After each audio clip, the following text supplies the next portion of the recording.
പൊന്നുമോനെ ഈ കോളേജിൽ നിനക്ക് മാത്രമല്ലോടാ തന്ത. തന്ത നന്നായ മോൻ നന്നാവുന്നാണല്ലോ അച്ഛാ. എടാ തന്തയില്ലാ ഇത്തരം പറയരുതേ എന്ന് പറയണമെന്നുണ്ട് എനിക്ക്. പക്ഷെ നിന്റെ തന്ത ഞാനായിപ്പോയി. നടക്ക്. എന്താ സാർ കാണണമെന്ന് പറഞ്ഞേ? ഒന്നുമില്ല, ഞാൻ ഇങ്ങനെ കറങ്ങുന്ന കാണിക്കാൻ വിളിച്ചു തന്നെ. എടോ, തന്നെ ഞാൻ കണ്ടിട്ട് എനിക്കിപ്പോ നല്ല സംശയം താൻ എന്റെ ബന്ധുവാണോ എന്ന്. ഒരു ദിവസം ഞാൻ ഇങ്ങനെ സ്വപ്നം കണ്ടു. എന്താ സാർ കണ്ടത്? താൻ കുതിരപ്പുറത്ത് പോണു. എങ്ങോട്ട്? തൃക്കോവിൽക്കാവ് ഉത്സവം. തന്തയും പിള്ളയും കൂടെ എന്നെ കളിയാക്കരുത്. സാറിന് നാണം വരുന്നില്ല സാറേ എന്നെ എല്ലാ മാസം വിളിച്ച് ഇവന്റെ കുറ്റം പറയാനായിട്ട്? എടോ, ഇത് ഞാൻ തന്നോട് ചോദിക്കേണ്ട ചോദ്യമില്ലേ? എന്റെ പൊന്ന് സാറേ, ഞാൻ ആകെ ഒരു തെറ്റേ ചെയ്തിട്ടുള്ളൂ. എന്ത്? ഇവനെ മാനുഫാക്ചർ ചെയ്തത്. ഞാൻ അറിഞ്ഞില്ല അതിന് ഡിഫക്റ്റ് ഉണ്ടെന്ന്. എടോ, ഈ ആചാര്യ ബാംഗ്ലൂർ ബിസിനസ് സ്കൂളിന് അതിന്റേതായ റെപ്യൂട്ടേഷൻ ഉണ്ട്. ഇവൻ ഇവിടെ വന്നത് ഇവന്റെ ആചാരങ്ങൾ നടത്താനാ. അത് ഞാൻ സമ്മതിക്കില്ല. എടോ, നമ്മളിവിടെ ക്വാളിറ്റി എഡ്യൂക്കേഷനും നല്ല പ്ലേസ്മെന്റുമാണ് പ്രൊവൈഡ് ചെയ്യുന്നത്. അതൊന്നും ഇവന് വേണ്ട. അവന് വേണ്ട എനിക്ക് താ. എന്തുവാടോ പറയുന്നേ?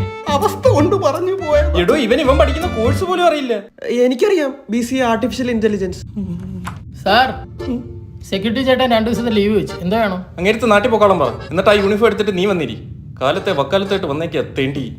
എടോ, ഇവിടെ എല്ലാ സ്റ്റേറ്റിൽ നിന്നും പിള്ളേരുണ്ടായുണ്ട്. നമ്മൾ ഇംഗ്ലീഷിലാണ് കമ്മ്യൂണിക്കേഷൻ. ഇവനോ? Sir, my English is in the well. 2 dialogue പറയടാ. Inky pinky ponky, my father is a donkey, mind it. ഇവനെന്തോടാ കുഴപ്പം? നീ മാതിരി ചീള് കേസിന് എന്നെ വിളിച്ചു വരുന്നത് കേട്ടല്ലേ? നടക്കടാ. പോട്ടടാ.